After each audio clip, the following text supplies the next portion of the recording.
গীতা পাঠের পর এবার সংবিধান পাঠ অনুষ্ঠিত হতে চলেছে এই পশ্চিমবঙ্গে এবং করছেন কংগ্রেস। আহ, আপনারা এই যে সংবিধান পাঠ অনুষ্ঠান করছেন, মানে শাসক এবং প্রধান বিরোধীকে কি সংবিধান মনে করিয়ে দেওয়ার জন্য, মানে হঠাৎ সংবিধান পাঠ কেন? কোরআন পাঠ হুমায়ুন কবির বলেছেন করবেন, তার আগে আমরা দেখলাম গীতা পাঠ হলো, এবার সংবিধান পাঠ। এটাই এটাই তো শাশ্বত, এটাই তো ভারতবর্ষ। ডক্টর বি আর আম্বেদকরের প্রণীত এই যে ভারতবর্ষের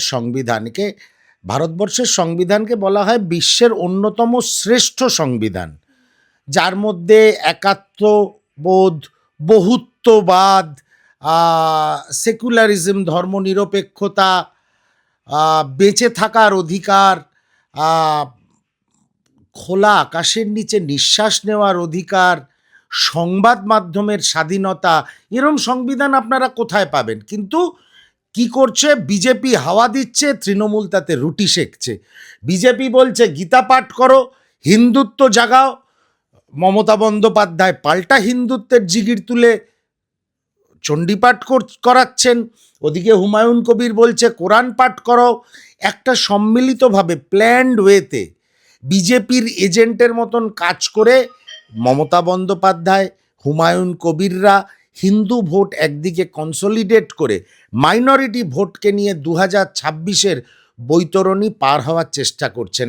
এক। আর দ্বিতীয় কথা হচ্ছে, এই পশ্চিমবঙ্গের রাজনৈতিক পরিসরে, তোমরা বয়সে অনেক ছোট, রাজনৈতিক পরিসরে কোনো দিন কোনো নির্বাচনে হিন্দু মুসলমান মন্দির মসজিদ উঠে আসেনি। কিন্তু 2009 সাল 2010 সাল তার মমতা বন্দ্যোপাধ্যায় ক্ষমতায় এলেন, ধাপে ধাপে আরএসএসের শাখাগুলো বাড়তে শুরু করলো, দুগুণ চতুর্গুণ হয়ে গেল। তারপরে বিজেপির উত্থান হলো। এখন মন্দির মসজিদ, গীতাপাঠ, চণ্ডীপাঠ, কোরআন পাঠ এইসবই চলছে। কিন্তু আমাদের বেঁচে থাকার মূল সূত্রটা কি? ভারতবর্ষের সংবিধান, ডক্টর বি আর আম্বেদকর রচিত প্রণীত সংবিধান। মানুষকে সেইটা মনে করিয়ে দিতে হবে এবং মানুষকে বোঝানোর আমরা চেষ্টা করব যে এই বিভেদকামী শক্তিদের নিজেদের রাজনৈতিক পরিসর থেকে দূরে সরিয়ে দাও।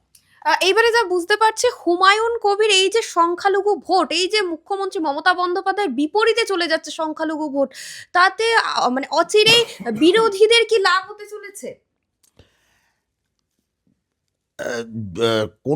কোন বিরোধীদের লাভ হবে জানি না। জাতীয় কংগ্রেস হুমায়ুন কবির কি পদক্ষেপ নিল, শুভেন্দু অধিকারী কি পদক্ষেপ নিল, মমতা বন্দ্যোপাধ্যায় কি পদক্ষেপ নিল তাই নিয়ে চিন্তিত নয়। জাতীয় কংগ্রেস চিন্তিত যেভাবে রাজনৈতিক চিন্তাধারাকে বিজেপি ধোঁয়া দিচ্ছে এবং মমতা বন্দ্যোপাধ্যায় যেভাবে বায়নারি তৈরি করে রাজনৈতিক পরিসরটাকে কালিমালিপ্ত করছে। বাংলার রাজনীতিতে কোনোদিন একটু আগে যেটা বললাম, মন্দির মসজিদ কোনোদিন ছিল না, হিন্দু মুসলমান ব্যাপারটা কোনোদিন ছিল না। এটা রবীন্দ্র নজরুলের বাংলা, এটা রামকৃষ্ণ পরমহংসদেবের বাংলা, যত মত তত পথ। সেই বাংলাকে কালিমালিপ্ত করার চেষ্টা করছে এই দুটো রাজনৈতিক দল। সেই জন্যে কে কি করবে, কে কিভাবে ব্যবহার করবে এই মন্দির মসজিদ রাজনীতিকে আমরা জানি না। আমাদের একটাই লক্ষ্য, বাংলার মানুষকে বোঝানো, এদের প্রত্যাখ্যান করো, এদের প্রত্যাখ্যান করে চার্চ মসজিদ মন্দির সব একসঙ্গে থাকুক, শান্তিতে উপাসনা হোক আর রাজনীতি হোক। কে কত ভালো কর্মসংস্থান করতে পারবে, কে কত তাড়াতাড়ি গরিব মানুষের মাথার ছাদ তৈরি করতে পারবে, সেগুলো নিয়ে কে কত ভালো স্বল্প ব্যয়ে শিক্ষার ব্যবস্থা করতে পারবে, সেগুলো নিয়ে রাজনীতি হোক, রাজনৈতিক কম্পিটিশন হোক, মন্দির মসজিদ নিয়ে নয়। না, এইখানে এই যে পশ্চিমবঙ্গের রাজনীতিতে তাহলে এই যে বাবরি মসজিদ, এত যে আলোচনা হচ্ছে বাবরি মসজিদকে নিয়ে, তার উপর কি কিছু নির্ভর করছে 26-এ, আপনি মনে করছেন? না না, দেখো, হুমায়ুন কবির নিজে এসব করছেন না, হুমায়ুন কবিরকে ফান্ডিং করে করানো হচ্ছে। মানে ফান্ডিং মানে কে করছে তাহলে? তৃণমূল কংগ্রেস? কে করছে আমরা জানি না। হুমায়ুন কবিরকে দায়িত্ব দেওয়া হয়েছে একটা তৃতীয় সাম্প্রদায়িক শক্তি হিসাবে, যাতে উঠে এসে ধর্মনিরপেক্ষ দলগুলোর থেকে ভোট কাটতে পারে। সে দায়িত্ব হুমায়ুন কবিরকে দেওয়া হয়েছে, এবার বিনা পয়সায় কেউ দায়িত্ব পালন করে না। ফান্ডিং বলতে আমি বলতে পারবো না, ফান্ডিং কেন্দ্রের শাসক দলও করতে পারেন, ফান্ডিং সেই সংগঠনও করতে পারেন যাদের ওনারা বলেন যে এক ধর্মীয় সংগঠন হলেও সেটা নাকি একটা সোশ্যাল অর্গানাইজেশন, তারাও করতে পারেন। ফান্ডিং পশ্চিমবঙ্গ বিধানসভায় বিরোধী বেঞ্চে বসা সাংবিধানিক পদের কোনো ব্যক্তিও করতে পারেন, যেটা সম্ভাবনা সবচেয়ে বেশি। তা সেই জন্য ফান্ডিং কে করছে জানি না, তবে ফান্ডিং হচ্ছে। তা নইলে টাকা গোনার মেশিন লাগার কথা নয়, এত নাম করা জায়গা ওটা নয়, এত বিশাল কোনো ব্যাপার নয়।